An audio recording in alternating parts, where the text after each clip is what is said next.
I looked at a lot of US state and county maps, from the best-selling vehicles in each state to the historical travel times across the country, in order to learn more about US history, culture, and economy, and how the states compare globally.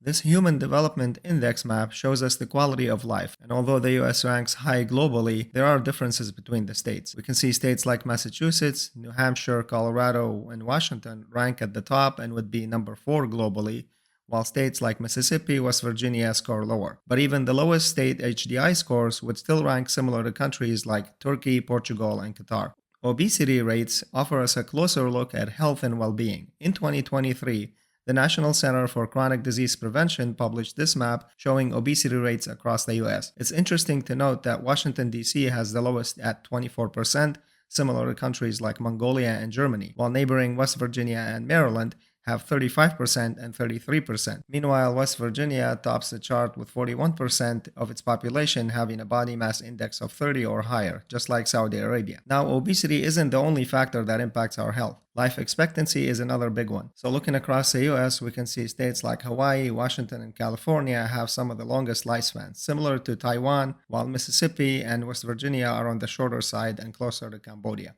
But it gets even more interesting when you look at the life expectancy at the lower county level. You can really see the differences within each state. Places like Hawaii, southern Florida, along the California coast, as well as western Colorado, stand out as having higher life expectancies than most other areas. The residents of Summit County, Colorado, live the longest, even higher than Hong Kong, which ranks number 1 in the world. On the flip side, Oglala Lakota County in South Dakota has the lowest life expectancy, which is similar to Myanmar. And speaking of differences, population trends tell us another interesting story. According to the US Census Bureau from 2010 to 2020, Puerto Rico lost 11% of its population. West Virginia's population also shrunk by 3.2%, with Illinois and Mississippi losing people as well. Meanwhile, Utah saw the biggest growth, with their population increasing over 18%. This more recent one shows us that approximately 60% of US counties gained population. The next 3 maps compare the US states with various countries based on population, area, and GDP. This map shows us US states alongside countries with similar populations. The next one shows us US states and which countries are close to them by size.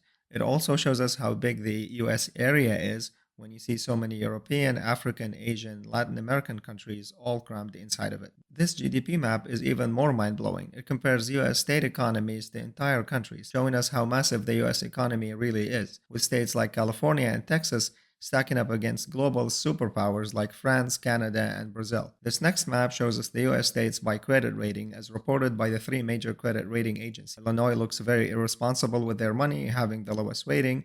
New Jersey comes up next as the second worst state. If you ever wondered what the hottest temperatures ever recorded by each state were, this map will show you that it was California's 134 degrees Fahrenheit in the aptly named Death Valley. It's also the hottest temperature ever recorded on the planet, by the way. The lowest numbers on this map are the 100 degrees Fahrenheit or 37.8 Celsius in Alaska and Hawaii. However, for the lowest recorded temperature map, we see that it was Alaska's negative 80 degrees Fahrenheit or 62 Celsius, which makes sense. Then we have Montana's negative 70, which is the lowest in the continuous United States. Speaking of weather and temperatures, this map shows us the annual precipitation in the United States, and it's easy to notice how much it rains on the east, the south, and along the Pacific coast north of San Francisco. This also impacts the tree cover in the country, giving us this map with the forested areas. And although California has the tallest and the oldest trees in the world right here, the overall forested area in the state is around 32% compared to Maine's 89% and the rest of the eastern, southern, and northwestern regions. Hawaii isn't shown on this map, but it's close to New Jersey, and Alaska is similar to Missouri. This colorful map shows us the 210 television markets in the United States, including Alaska, Hawaii, and the territories. I like how Utah is all one big television market, and it seems like they've taken northeastern Nevada as well. There's a significant variation in population size, however. Just look at the Twin Falls market, which is probably 1% the size of the LA market. Here's how the BBC divides up England's TV regions, just for reference. Here's a map showing the best-selling vehicle in the United States for 2022. Besides the usual dominance of Toyota, Ford, and Chevy, the biggest outliers here are California with the Tesla Model Y and Arkansas with their GMC Sierra. Switching to the cost of weddings across the country, this 2023 map shows us the average wedding cost per state. Unsurprisingly, New York's weddings come in at around $50,000, nearly 3 times more than the lowest in Utah, where weddings cost about $17,000. This map excludes Alaska and Hawaii, and the average cost in Italy and Spain for reference, for example, is around $23,000. If we wanted to look at the dates of admission for each state, the dates start in 1788 when the US Constitution was ratified. Delaware was the first one to do so. It's also very interesting to see that California joined the Union before a lot of the states east of it. And while New Mexico is one of the youngest states, it has the oldest continuously inhabited communities in the country. The city of Santa Fe itself is also the second oldest incorporated city, second only to St. Augustine in Florida. And if you're interested in historical travel times, this map will tell you how long it would take you from New York to the rest of the US in the 1800s. This is where I want you to meet Ezra Meeker.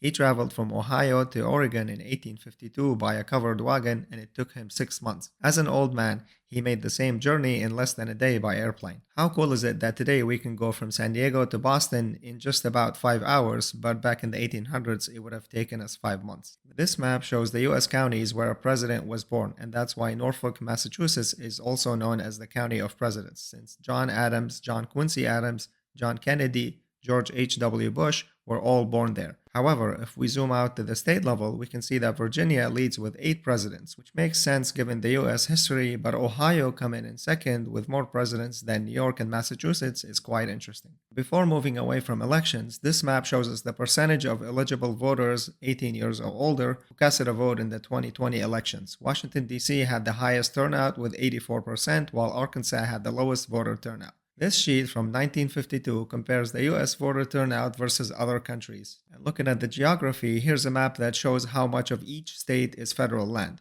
These can be military bases, national parks and monuments, wildlife preserves, and more. The East has much less federal land compared to the West because much of the eastern public lands were sold off to encourage settlement and pay off public debts. Check out Nevada, where 85% of the land is federally owned.